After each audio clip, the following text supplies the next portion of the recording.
ये एक बहुत ही डरावनी और तूफानी रात थी जब शहर के सबसे बड़े और पुराने इलाके में सन्नाटा छाया हुआ था।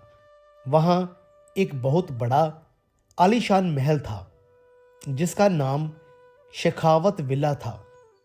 ये महल देखने में जितना खूबसूरत था उतना ही रहस्यमय भी था। इसी महल के बड़े से लोहे के गेट के अंदर एक काली रंग की महंगी कार तेजी से आकर रुकती है।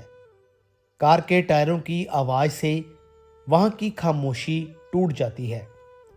कार के अंदर आर्यन बैठा था, जो कि इस शहर का सबसे अमीर और गुस्सैल लड़का था, और उसके बगल में जारा बैठी थी, जो बहुत ही सुंदर थी, लेकिन उसके चेहरे पर उदासी थी। जारा ने अभी अभी आर्यन से शादी की थी और ये उसकी विदाई के बाद का समय था, जब वो पहली बार अपने ससुराल आ रही थी। कार के रुकते ही जारा ने अपनी खिड़की से बाहर देखा। सामने आर्यन का पूरा परिवार खड़ा था, लेकिन किसी के भी चेहरे पर खुशी नहीं थी। तभी आर्यन ने जारा की तरफ देखा। उसकी आंखों में जारा के लिए कोई प्यार नहीं था, बल्कि नफरत थी। आर्यन के होठों पर एक अजीब सी मुस्कान आई। उसने जारा के करीब जाकर बहुत ही धीमी और डरावनी आवाज में कहा कि तुमने अपनी जिद पूरी कर ली।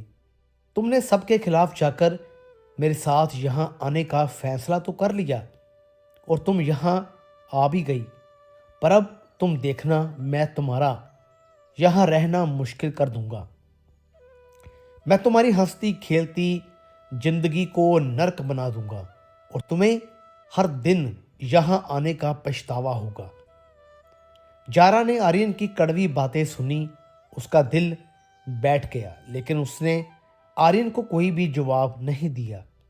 वो चुपचाप बैठी रही, क्योंकि वो जानती थी कि अब बहस करने का कोई भी फायदा नहीं है। आर्यन ने देखा कि जारा ने कोई भी जवाब नहीं दिया, तो उसे और गुस्सा आया। वो झटके से कार का दरवाजा खोलकर बाहर निकला और जोर से दरवाजा बंद किया। सामने सीढ़ियों पर आर्यन की मां गायत्री देवी खड़ी थी और उनके साथ उनकी भांजी रिया भी थी। गायत्री देवी की आंखों में जारा के लिए गुस्सा था। आर्यन के बाहर निकलने के बाद जारा ने भी एक गहरी सांस ली और कार का दरवाजा खोलकर बाहर आई। वो अपनी भारी साड़ी को संभालते हुए आर्यन के पीछे जाकर खड़ी हो गई। दोनों अब महल के विशाल दरवाजे पर खड़े थे, जहां घर के बाकी लोग उन्हें घूर रहे थे। रिया और घर की दूसरी औरतें दूर खड़ी होकर आपस में बातें कर रही थी और जारा को ऐसे देख रही थी जैसे वो कोई दुश्मन हो, ना कि घर की नई बहू। आर्यन के कड़वे शब्द सुनकर जारा चुपचाप खड़ी थी। तभी आर्यन की मां गायत्री देवी आगे बढ़ी। उनके चेहरे पर अपने बेटे के लिए तो बहुत ममता थी, लेकिन जारा के लिए सिर्फ नफरत छुपी हुई थी। गायत्री देवी ने आर्यन के कंधे पर हाथ रखा और बड़े ही प्यार से नाटक करते हुए बोली कि आर्यन बेटा, तुम इतना लंबा सफर करके आए हो और काफी थक गए होंगे। तुम्हें अब अपने कमरे में जाकर आराम करना चाहिए। हम सब यहाँ हैं और हमें अभी अपनी नई बहू जारा का स्वागत करना है। तुम फिक्र मत करो और यहाँ से जाओ। आर्यन ने अपनी माँ की बात सुनी और फिर एक बार मुड़कर जारा की तरफ देखा। उसकी आंखों में जारा के लिए कोई भी दया नहीं थी। वह बिना कुछ बोले वहां से चला गया और सीढ़ियां चढ़कर अपने कमरे की तरफ बढ़ गया। आर्यन के जाते ही वहां का माहौल एकदम से बदल गया। अब जारा उन लोगों के बीच बिल्कुल अकेली पड़ गई थी। उसे महसूस होने लगा कि अब कुछ बहुत बुरा होने वाला है। गायत्री देवी और रिया जारा को घूर रही थी। उनकी नजरों में एक अजीब सी चमक थी, जो कि खतरे का इशारा कर रही थी। गायत्री देवी ने अपनी भांजी रिया की तरफ देखा और उसे आंखों ही आंखों में एक इशारा किया, जैसे कि उन दोनों के बीच पहले से ही कोई योजना बनी हुई थी। रिया अपनी मौसी का इशारा तुरंत समझ गई और उसके होठों पर एक शैतानी मुस्कुराहट आ गई। रिया ने जारा को एक बार ऊपर से नीचे तक देखा और फिर मटकते हुए घर के अंदर चली गई। जारा वही दरवाजे पर खड़ी रही। उसका दिल जोर जोर से धड़क रहा था।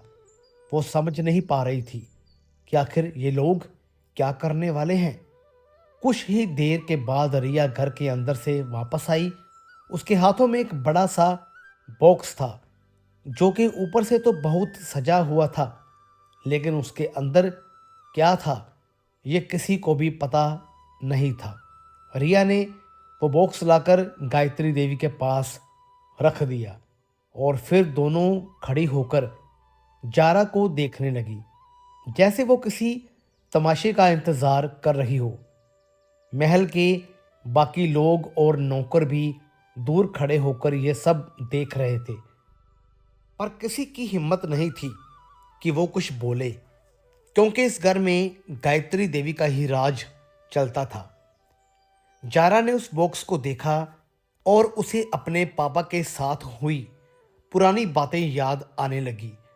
उसे अंदेशा हो गया था कि इस स्वागत के पीछे कोई बहुत बड़ी साजिश छुपी है।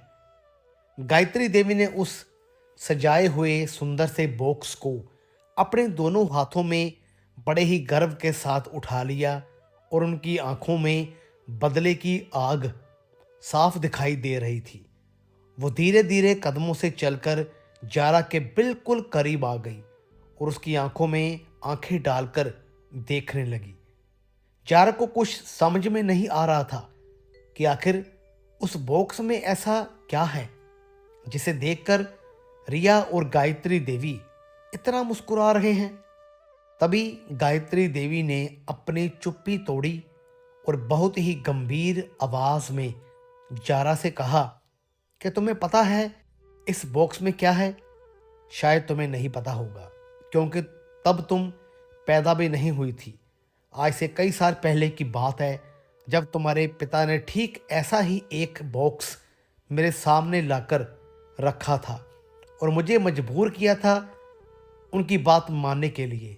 उस दिन उन्होंने मेरा तमाशा बनाया था और आज वक्त का पहिया घूमा है और आज मैं तुम्हें मजबूर करूंगी।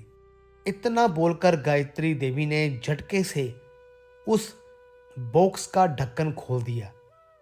जैसे ही बॉक्स खुला, वहां खड़े सभी लोगों की सांसें अटक गई। उस बॉक्स के अंदर कोई तोहफा या मिठाई नहीं थी, बल्कि उसमें नुकीले और धारदार कांच के अनगिनत टुकड़े भरे हुए थे, जो रोशनी में चमक रहे थे। जारा उन कांच के टुकड़ों को देखकर हैरान रह गई। उसे अपनी आंखों पर यकीन नहीं हो रहा था कि उसकी सास उसके स्वागत के लिए कांच लेकर खड़ी है। रिया के चेहरे पर तो मानो खुशी की लहर दौड़ गई। वो अपनी मौसी की इस चाल से बहुत खुश थी और उसके होठों पर एक शैतानी मुस्कुराहट तैरने लगी। गायत्री देवी ने जारा के चेहरे पर डर देखने की कोशिश की और फिर मुस्कुराते हुए ताना मारा कि क्या हुआ बहू रानी, तुम तो अभी से घबरा गई। अभी तो खेल शुरू हुआ है। तुम्हें पता है बरसों पहले तुम्हारे पिता ने भी ऐसे ही मुझे कांच के टुकड़ों पर चलने के लिए मजबूर किया था। उन्होंने मेरे सर पर बंदूक रखकर मुझे मौत का डर दिखाया था और मुझे नंगे पैर कांच पर चलाया था। उस दिन मैं बहुत रोई थी और गिड़गिड़ाई थी, पर तुम्हारे पिता को मुझ पर तरस नहीं आया था। अब अगर तुम्हें इस शेखावत विला के अंदर कदम रखना है तो तुम्हें भी वही करना होगा जो मैंने किया था। गायत्री देवी की आवाज में नफरत कूट कूट कर भरी थी। उन्होंने जारा को चुनौती देते हुए कहा कि अगर तुम घर की लक्ष्मी बनकर अंदर आना चाहती हो तो तुम भी इन कांच के टुकड़ों पर चलकर ही अंदर आओगी, वरना तुम इसी दरवाजे के बाहर खड़ी रहोगी। तुम्हारे लिए घर का दरवाजा तभी खुलेगा जब तुम अपना खून बहाओगी। इतना बोलकर गायत्री देवी ने उस बॉक्स को उल्टा कर दिया और शन शन की आवाज के साथ सारे कांच के टुकड़े वहां संगमरमर के फर्श पर बिखर गए। उन कांच के टुकड़ों ने घर के दरवाजे को पूरी तरह से घेर लिया था। अब अंदर जाने का बस वही एक रास्ता बचा था, जिसे गायत्री देवी ने कांटों से भर दिया था। जारा अपनी जगह पर बुत बनकर खड़ी थी और अपनी नज़रों के सामने फर्श पर बिखरे हुए उन नुकीले कांच के टुकड़ों को घूर रही थी, जो किसी बिछे हुए जाल की तरह लग रहे थे। वहां खड़ी नेहा को यह सब देखकर बहुत बुरा लग रहा था। नेहा इस घर की छोटी बहू थी और वो दिल की बहुत अच्छी थी, लेकिन वो इतनी डरी हुई थी कि वो चाहकर भी कुछ बोल नहीं पा रही थी। उसे पता था कि अगर उसने जारा के पक्ष में एक भी शब्द बोला तो गायत्री देवी का सारा गुस्सा उस पर टूट पड़ेगा। इसलिए वो अपनी मुट्ठी भींचकर बस तमाशा देखने के लिए मजबूर थी। गायत्री देवी और रिया को लगा कि अब जारा डर गई होगी और वो रोने लगेगी, इसलिए वो दोनों बड़े ही आराम और घमंड के साथ जाकर वहां रखे हुए मखमली सोफे पर बैठ गई और एक दूसरे को देखकर मुस्कुराने लगी। वो इंतज़ार कर रही थी कि कब जारा अपने सैंडल उतारेगी और कब उसके कोमल पैर इन कांच के टुकड़ों से लहूलुहान होंगे। लेकिन जारा की आंखों में आंसू नहीं थे, बल्कि ज्वालामुखी जैसा गुस्सा धधक रहा था। उसे अपने पिता की दी हुई सीख याद आई कि कभी भी अन्याय के आगे सर नहीं झुकाना चाहिए। जारा ने एक बार सोफे पर बैठी अपनी सास और रिया की तरफ देखा, जो उसे नीचा दिखाने के लिए बेताब थी। जारा के चेहरे के भाव अचानक से बदल गए। उसने अपने पैरों में पहनी हुई ऊंची हील वाली सैंडल को कस लिया और बिना अपने जूते उतारे उसने अपना एक पैर हवा में उठाया और पूरी ताकत के साथ कांच के टुकड़ों के ऊपर रख दिया। हाल में सन्नाटा छाया हुआ था, इसलिए जैसे ही जारा ने कांच पर पैर रखा, कांच के टूटने और पीसने की तेज आवाज़ गूंज उठी। ये आवाज़ सुनकर गायत्री देवी और रिया की हंसी एकदम से रुक गई। जारा ने अपने सैंडल नहीं उतारे। वो अपनी सैंडल पहनकर ही उन कांच के टुकड़ों को कुचलती हुई बड़े ही शान से आगे बढ़ने लगी। कांच के टुकड़े उसकी सैंडल के नीचे पिस रहे थे, लेकिन जारा को कोई भी दर्द नहीं हो रहा था। वो बिल्कुल महारानी की तरह चलते हुए मुख्य दरवाजे को पार करके घर के अंदर आ गई और हाल के बीचों बीच आकर खड़ी हो गई। उसने गायत्री देवी की चुनौती को अपने तरीके से पूरा कर दिया था। यह मंजर देखकर गायत्री देवी को अपनी आंखों पर यकीन नहीं हुआ। उनका दाव उल्टा पड़ गया था। वो गुस्से से आग बबूला हो गई और झटके से सोफे से खड़ी हो गई। उनका चेहरा गुस्से से एकदम लाल हो गया था और वो कांपने लगी थी। उन्होंने जारा की तरफ उंगली उठाई और पूरे घर को सर पर उठाते हुए चिल्लाकर बोली कि तुम्हारी हिम्मत कैसे हुई सैंडल पहनकर इस घर के अंदर घुसने की? ये कोई सराय नहीं है, ये शेखावत विला है। तुमने मेरे हुक्म की तौहीन की है। अभी के अभी बाहर निकलो और जैसे मैंने कहा था वैसे नंगे पैर अंदर आओ, वरना इस घर में तुम्हारे लिए कोई जगह नहीं है। गायत्री देवी के इतना चिल्लाने के बाद भी जारा ने उन्हें पलटकर कोई भी जवाब नहीं दिया। उसने उनकी बातों को अनसुना कर दिया और बड़े ही आत्मविश्वास के साथ घर के अंदर की तरफ बढ़ने लगी, जैसे कि उसे किसी की परवाह ही नहीं। ये देखकर रिया का गुस्सा सातवें आसमान पर पहुंच गया। उसे लगा कि जारा उसकी मौसी की शरेआम बेइज्जती कर रही है। रिया तेजी से दौड़कर जारा के पास आई और उसने बहुत ही बदतमीजी से जारा का हाथ पकड़ लिया और उसे जोर से अपनी तरफ खींचा ताकि वो आगे ना बढ़ सके। रिया ने गुस्से में अपनी आंखें बड़ी करते हुए जारा को डांटना शुरू कर दिया। उसने कहा कि ओ मैडम, तुम्हें सुनाई नहीं देता क्या? मौसी ने क्या कहा? तुम बहरी हो गई हो क्या? या तुम्हें समझ नहीं आता? और तुम ये अंदर कमरों की तरफ कहाँ मुंह उठाकर चली जा रही हो? तुम्हें अपनी औकात पता होनी चाहिए। तुम्हारी जगह इस घर के आलीशान कमरों में नहीं है, बल्कि पीछे बने हुए नौकरों के क्वार्टर में है। समझी? तुम इस घर की बहू नहीं हो, बल्कि आज से तुम इस घर की नई नौकरानी हो और तुम्हें नौकरानी बनकर ही रहना पड़ेगा। रिया की ये कड़वी और घटिया बातें सुनकर जारा का खून खौल उठा। उसे अपनी इज्जत पर लगा ये दाग बर्दाश्त नहीं हुआ। उसने रिया की तरफ बहुत ही गुस्से से देखा। उसकी आंखों में अंगारे धधक रहे थे।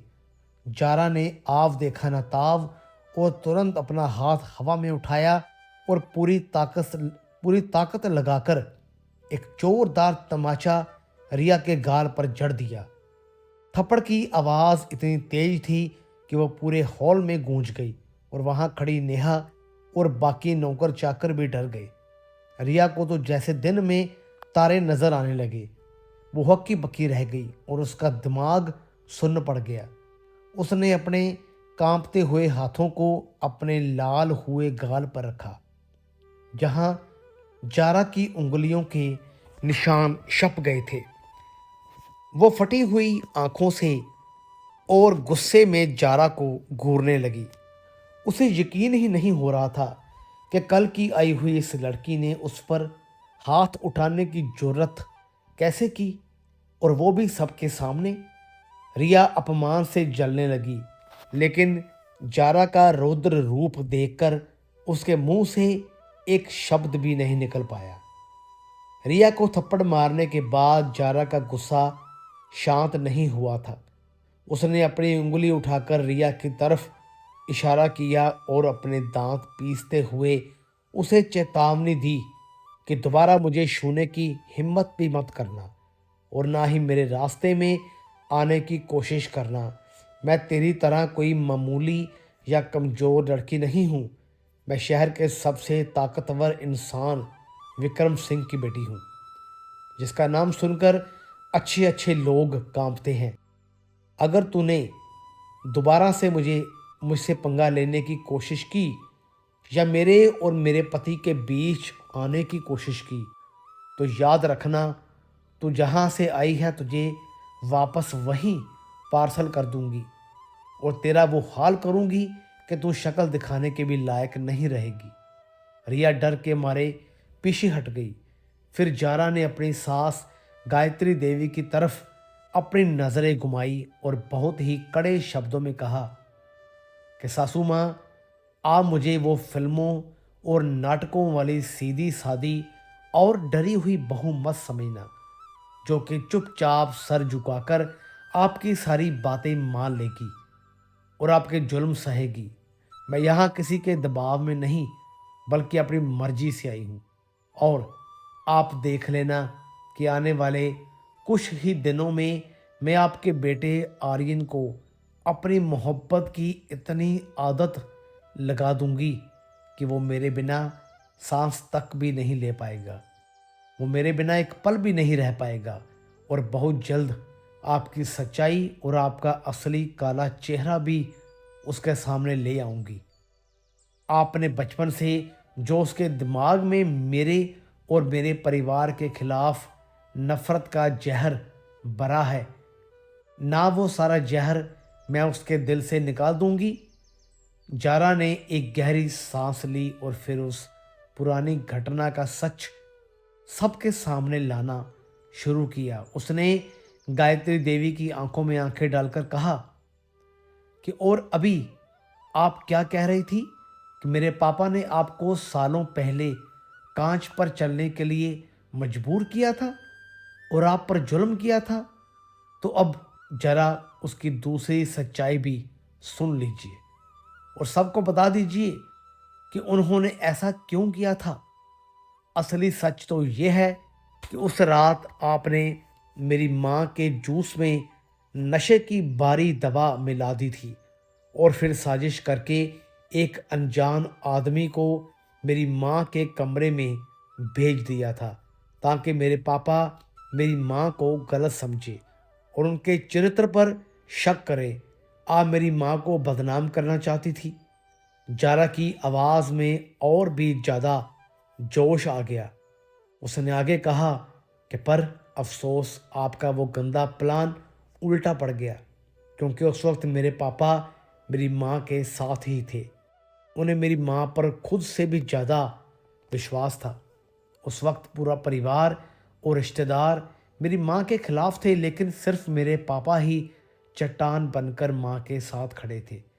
जब उन्होंने आपकी इस घटिया हरकत को पकड़ा तो उन्होंने आपका असली चेहरा सबके सामने बेनकाब कर दिया और आपको आपके किए की सजा देने के लिए उन्होंने आपको कांच पर चलाया था ताकि आपको भी दर्द का एहसास हो।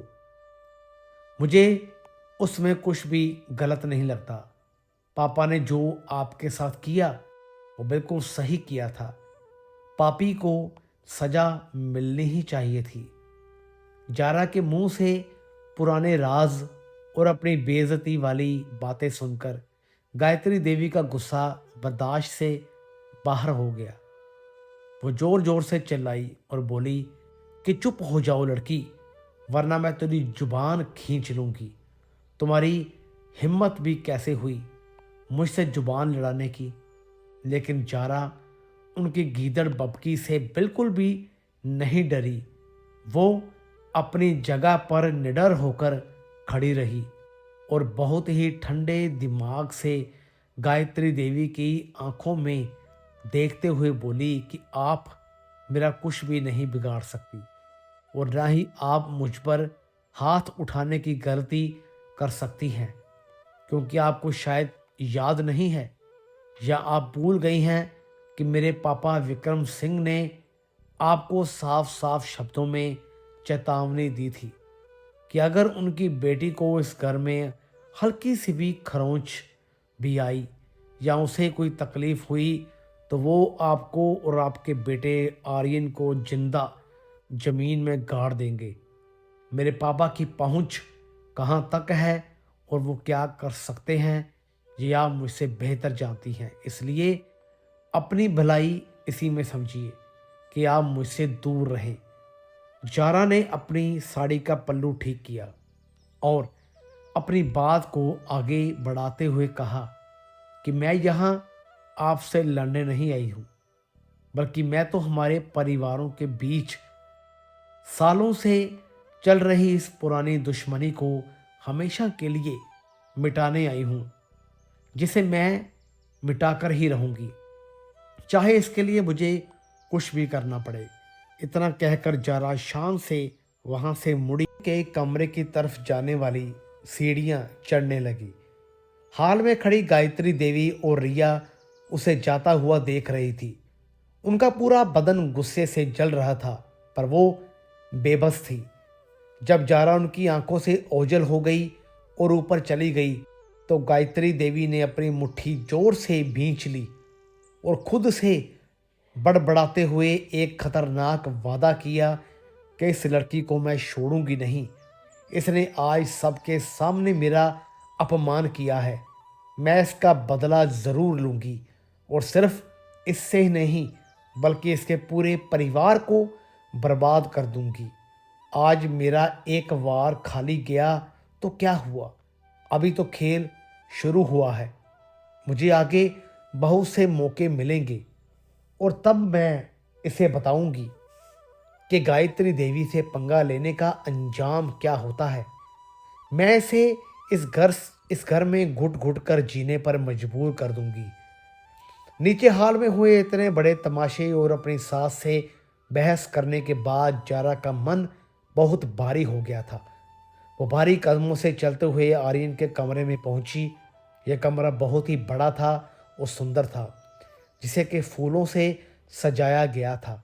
लेकिन जारा का ध्यान उस सजावट पर बिल्कुल नहीं गया। उसे खुली हवा की ज़रूरत थी, इसलिए वो सीधे कमरे की बड़ी सी बालकनी की तरफ चली गई और वहां जाकर रेलिंग के सहारे खड़ी हो गई। रात काफ़ी हो चुकी थी और आसमान में चांद भी चमक रहा था। ठंडी हवा के झोंके जारा के चेहरे को छू रहे थे, जिससे उसे थोड़ा सुकून मिल रहा था। वो आसमान की तरफ देखकर अपनी माँ और पापा के बारे में सोचने लगी और खुद को समझाने लगी कि उसे इस घर में अब हर दिन ऐसे ही लड़ना पड़ेगा। अभी जारा अपनी सोच में डूबी ही हुई थी कि तभी कमरे का दरवाज़ा खुला और आर्यन अंदर दाखिल हुआ। उसने देखा कि जारा कमरे में नहीं है। उसकी नज़र बालकनी की तरफ गई, जहां जारा की साड़ी हवा में लहरा रही थी और वो पीठ करके खड़ी थी। चांद की रोशनी में जारा किसी परी जैसी लग रही थी। आर्यन उसे देखता ही रह गया और एक सम्मोहन में बंद कर धीरे धीरे दबे पांव उसकी तरफ बढ़ने लगा। उसके कदमों की आहट इतनी धीमी थी कि जारा को पता ही नहीं चला कि कोई उसके पीछे आ चुका है। आर्यन चलते हुए बिल्कुल जारा के पीछे आकर सट कर खड़ा हो गया। उसे जारा के बालों से आती हुई खुशबू मदहोश कर रही थी। आर्यन ने बहुत ही प्यार से अपना हाथ बढ़ाया और जारा के खुले हुए रेशमी बालों को धीरे से हटाकर एक तरफ कर दिया। अब जारा की गोरी गर्दन आर्यन के सामने थी। आर्यन ने खुद पर काबू नहीं रखा और धीरे से झुककर अपने होंठ जारा की कोमल गर्दन पर रख दिए और उसे प्यार करने लगा। अचानक हुए इस स्पर्श से जारा के पूरे बदन में एक बिजली सी दौड़ गई और वो बुरी तरह से घबरा गई। उसे एक अजीब सी सिहरन महसूस हुई। जैसे ही उसे एहसास हुआ कि ये आर्यन है, वो गुस्से और हड़बड़ाहट में एकदम से पीछे मुड़ी और अपनी पूरी ताकत लगाकर आर्यन के सीने पर हाथ रखकर उसे पीछे की तरफ धक्का दे दिया। जारा की सांसें तेज चल रही थी और वो गुस्से में आर्यन को घूरने लगी, लेकिन आर्यन पर जारा के गुस्से का कोई असर नहीं हुआ, बल्कि धक्का देने के बाद आर्यन के होठों पर एक शरारती मुस्कुराहट आ गई। उसे जारा का ये जंगली बिल्ली वाला रूप बहुत पसंद आया। आर्यन ने एक कदम आगे बढ़ाया और इससे पहले कि जारा कुछ समझ पाती या दोबारा से पीछे हटती, आर्यन ने फुर्ती से अपना मजबूत हाथ जारा की पतली सी कमर पर डाल दिया और एक ही झटके में उसे अपनी तरफ जोर से खींच लिया। जारा का संतुलन बिगड़ा और वो सीधे जाकर आर्यन के सीने से टकरा गई। अब दोनों एक दूसरे के बेहद करीब थे। उनके बीच हवा गुजरने की भी जगह नहीं थी। आर्यन ने अपनी पकड़ और भी मजबूत कर ली ताकि जारा छूट ना सके। जारा ने अपनी नज़रें उठाई तो देखा कि आर्यन की आंखों में एक नशा था। वो दोनों एक दूसरे की आंखों में देखने लगे और खामोशी में भी बहुत कुछ कहा जा रहा था। दोनों की धड़कनें तेज हो गई थी और उस चांदनी रात में उनकी नज़दीकियां एक नई कहानी की शुरुआत कर रही थी। आर्यन की मजबूत बाहों में कैद होकर जारा की धड़कनें रुक सी गई थी। वो चाहकर भी उससे दूर नहीं जा पा रही थी, क्योंकि आर्यन की आंखों में उसे आज वो नफरत नहीं दिखाई दे रही थी जो उसने कार में देखी थी, बल्कि उसकी आंखों में एक अजीब सा अपनापन और गहराई थी जिसे जारा समझ नहीं पा रही थी। चांद की रोशनी में दोनों एक दूसरे के चेहरों को देख रहे थे और वक्त जैसे वहीं थम सा गया था। आर्यन ने धीरे से अपना चेहरा जारा के कान के पास लाया और उसकी गर्म सांसें जारा को महसूस हो रही थी।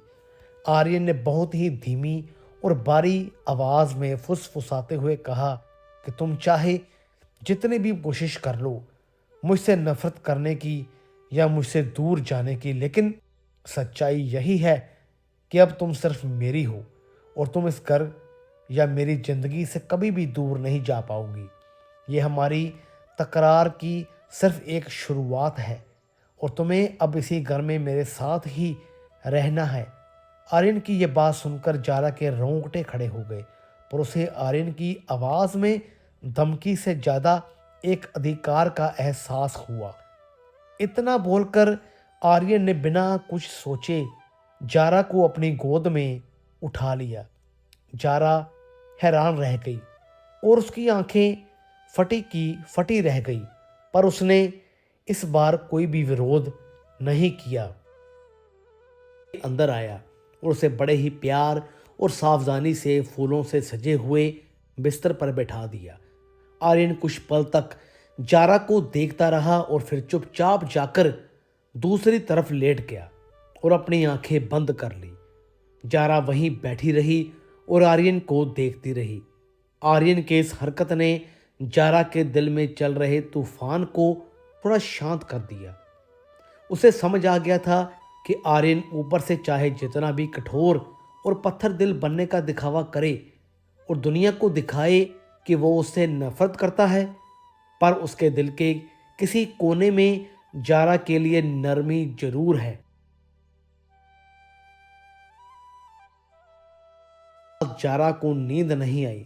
वो बस यही सोचती रही कि उसकी किस्मत उसे किस मोड़ पर ले आई है।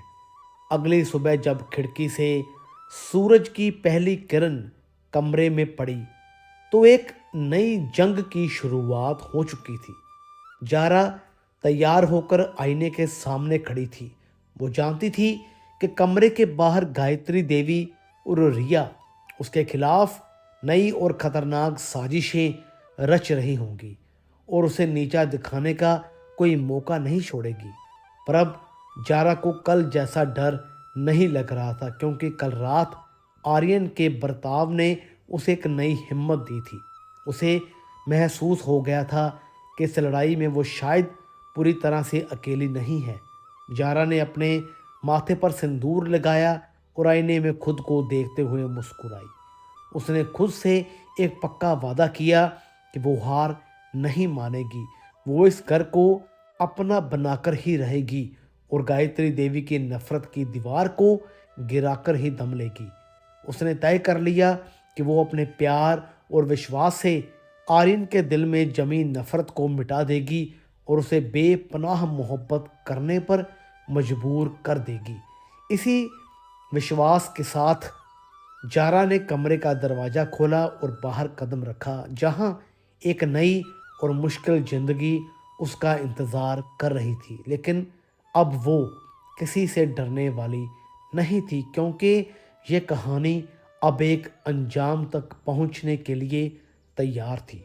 तो दोस्तों, कैसी लगी आपको ये कहानी? वीडियो अच्छी लगी हो तो लाइक करें, शेयर करें, चैनल को सब्सक्राइब ज़रूर करें। तो मिलेंगे फिर से एक और नई दिलचस्प कहानी के साथ। तब तक के लिए गुड बाय।